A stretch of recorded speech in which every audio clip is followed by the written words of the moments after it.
नमस्कार बंधुरा कावेरी दुनिया आपनादेर सबाइके स्वागत। आशा करी आपनारा खूब भालो आछेन।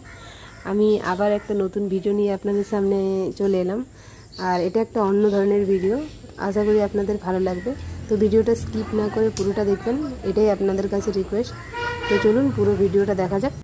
কিভাবে খুব সহজেই বাড়িতে তাঁতের শাড়ি সুতোর শাড়িতে মাড় দেওয়া যায় সেটাই মা আপনাদেরকে আজ দেখিয়ে দেবেন। আমরা 200 গ্রাম সাবু নিয়েছিলাম, সাবুটা ভিজিয়ে রেখেছিলাম আর এখন 4 চামচ অ্যারারুট নিচ্ছি আর 2 লিটার জল নিয়েছি। তো আগে জলটা গরম করব, তারপরে সাবুটাও তো দেব। সাবুটা ভালো করে ফুটে গলে গেলে তারপরে আমরা অ্যারারুটটা দিয়ে দেব। এবার ভালো করে মাড়টা তৈরি করব। তো আপনারা দেখতে এখন কড়াইটা ভালোভাবে গরম হয়ে গেছে, তাতে আমরা 2 লিটার জল দিয়ে দিলাম। এরপর ভেজানো সাবুটা এখন দিয়ে দেব পুরোটাই।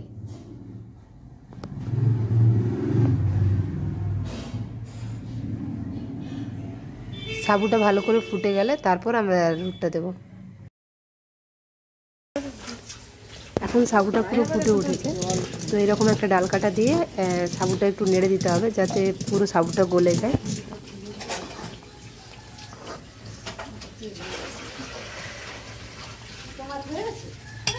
মা এখন অ্যারারুটটার মধ্যে একটুখানি জল দিয়ে গুলে নিচ্ছেন, তারপর ওই ফোটানো সাবুটার মধ্যে এটা দিয়ে দেবেন, তাতে ভালো করে মাড়টা তৈরি হয়ে যাবে।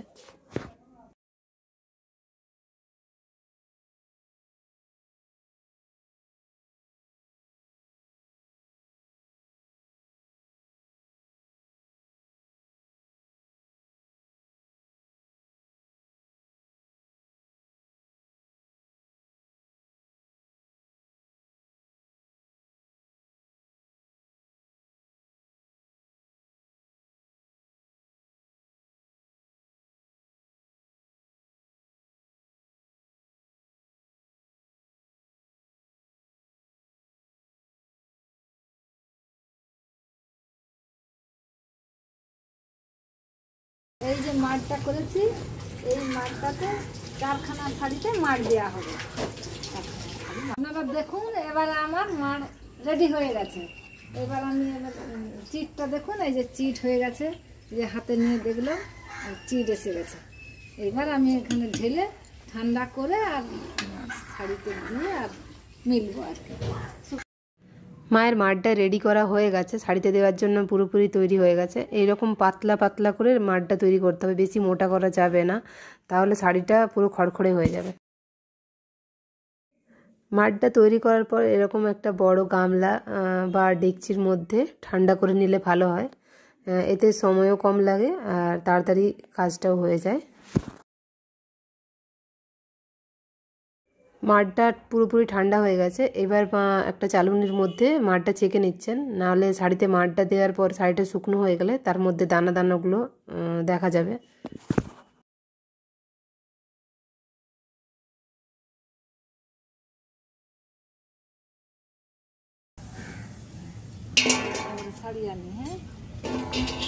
এবার একটা শাড়ির পরিমাণে যতটা মাড় লাগবে ততটা দিয়ে শাড়িটা রোদে মিলে দিতে হবে।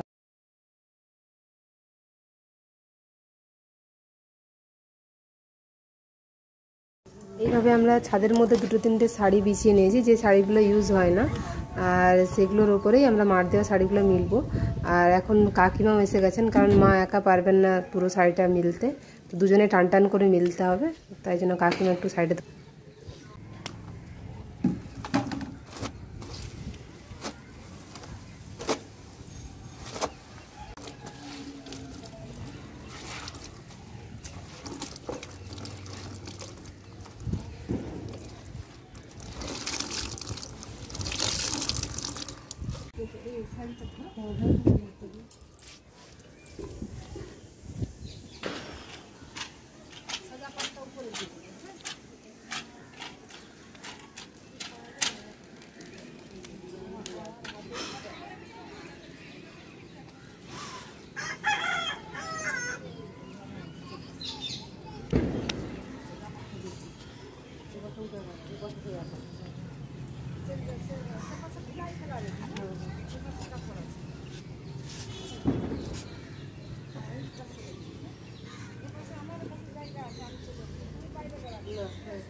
ঠিক আছে, আমি উল্টা সরে যাচ্ছি।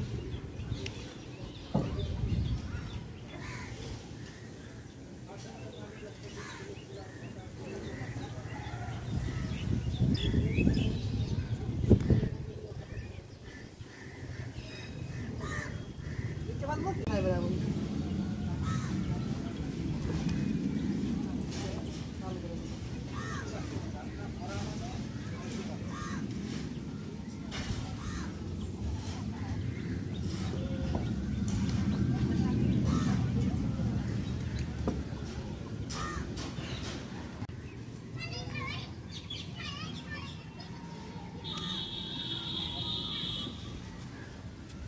শাড়িগুলো খুব ভালোভাবে মেলা হয়ে গেছে, একদম টান টান করে মেলে দিয়েছেন মা আর কাকিমা করে।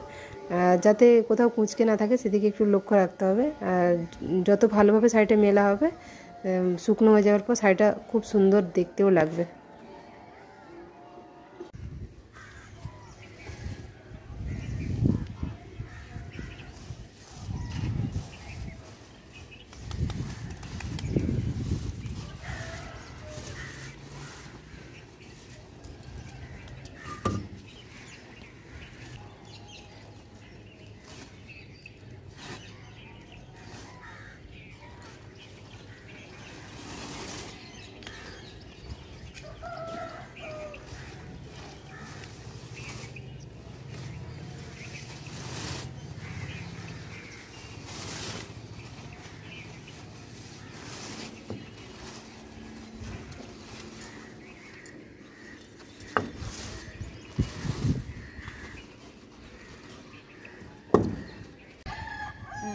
এই যে দেখুন, আমি এই যে শাড়ি দুটো মাড় দিয়ে মিলেছিলাম, শুকনো হয়ে গেছে, মাড়ও হয়ে গেছে। এবার আমি তুলে নিলাম।